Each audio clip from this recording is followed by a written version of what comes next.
ভূমি অফিসে হয়রানি, থানায় জিডিতে গড়িমসি, হাসপাতালে চিকিৎসক নেই, কিংবা পাসপোর্ট অফিসে দালালের দৌরাত্ম্য। কোথায় জানাবেন এসব অভিযোগ? যে অভিযোগে মিলবে সমাধান। সরকারের অভিযোগ প্রতিকার ব্যবস্থা বা জিআরএস দিচ্ছে এই সব নাগরিক সমাধান। পরিচয় গোপন রেখে ওয়েবসাইটে কিংবা 333-তে হেল্পলাইনে আপনি জানাতে পারেন আপনার অভিযোগ। কর্তৃপক্ষ বলছে, অভিযোগ শুধু সমাধানই মিলছে না, প্রতিষ্ঠানগুলো সেবাদানে হচ্ছে আরও সতর্ক। আরও জানাচ্ছেন শাহনাজ শারমিন। চিকিৎসার জন্য গিয়েছিলাম আমার চাচার জন্য।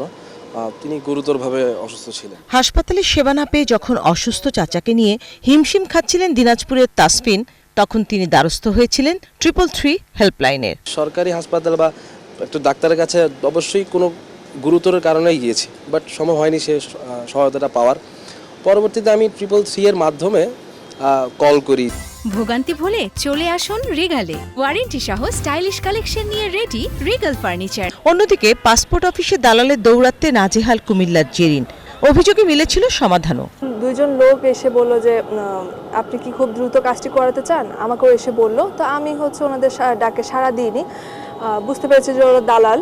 তো আমার আশেপাশে যারা ছিল তারা ওনাদের সাথে যায় এবং যাওয়ার পরে ওনারা কি করে কাজটা খুব দ্রুত করে দেয় ওনাদের, কিন্তু আমরা লাইনে দাঁড়িয়ে আছি। তাসফিন জেরিনের মতো দেশের নানা প্রান্ত থেকে সেবা না পেয়ে নাকাল হওয়া এমন মানুষের অভিযোগে প্রতিদিনই ব্যস্ত থাকছেন কল সেন্টারের কর্মীরা। তারা বলছেন, ভূমি অফিস সংক্রান্ত অনেক অভিযোগ আসে, সাব রেজিস্ট্রার অফিস সংক্রান্ত অভিযোগ আসে। অভিযোগ করতে গেছে তো ওনার থেকে ঘুষ দাবি করা হয়। যেমন ডিউটি অফিসার যিনি আছেন ওনার কাছে তো অভিযোগ রাখবে। পাসপোর্ট অফিসে পাসপোর্ট করতে গেছে এবং তার কাছে নির্ধারিত ফির বাইরে ফি চাওয়া হয়, সেক্ষেত্রে সে ওখানে জানায়। অভিযোগ প্রতিকার ব্যবস্থা বা জিআরএস নামে পোর্টালে নাগরিকরা নিজের পরিচয় গোপন করেও পারেন অভিযোগ করতে, অথবা সরাসরি রয়েছে 333 হেল্পলাইন। পরিসংখ্যান বলছে 2023-এর 1 জানুয়ারি থেকে 2026-এর 30 জুন পর্যন্ত 333 হেল্পলাইনের অভিযোগ জমা পড়েছে 3000-এরও বেশি।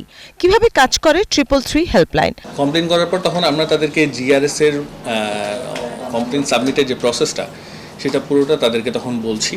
ট্র্যাকিং নাম্বার দিয়ে যখন ট্র্যাক করে তাকে জানাচ্ছি, তখন দেখছি যে অভিযোগ রাখার পর সেগুলো নিয়ে কাজও হচ্ছে। বিষয়টি আরও ব্যাপকভাবে প্রচারের জন্য সরকারের প্রতি অনুরোধ জানিয়েছেন হেল্পলাইন পরিচালনাকারী সংস্থার এই কর্মকর্তা। সরকারের উচিত এই জিনিসটাকে আরেকটু জনপরিসরে আনা, এটা নিয়ে যাতে কথা হয়, এটা নিয়ে যাতে বিভিন্ন জায়গাতে সরকারের বিজ্ঞাপন থেকে ধরে আদার সরকারের যতগুলো মাধ্যম আছে এই সকল মাধ্যমগুলোতে যাতে এই বিষয়টা নিয়ে আলোচনাটা থাকে। সরাসরি দপ্তর নির্ধারিত অভিযোগ নিষ্পত্তিকারী কর্মকর্তার কাছেও লিখিতভাবে অভিযোগ করা সম্ভব। সংশ্লিষ্ট কার্যালয়ে এমন অভিযোগ প্রতিষ্ঠানের দায়িত্বশীলতা বাড়ায় বলছেন প্রকল্প পরিচালক। এটা একটা সহজ পদ্ধতি এবং মানুষের যে সুযোগটা পাওয়ার অধিকার সেটা সংরক্ষিত হয়। তো এতে সচেতনতা বৃদ্ধি পায় যে না, এটা আমি যদি কোনোভাবে ডেভিয়েশন করি তাহলে এটা অন্যান্য দপ্তরে এই কমপ্লেনটা চলে যাবে। তো এতে সেবার মানটা উন্নত হয়। অভিযোগের নিষ্পত্তি সন্তোষজনক না হলে আপিল করারও বিধান রয়েছে। শাহনাজ শারমিন, 71, ঢাকা।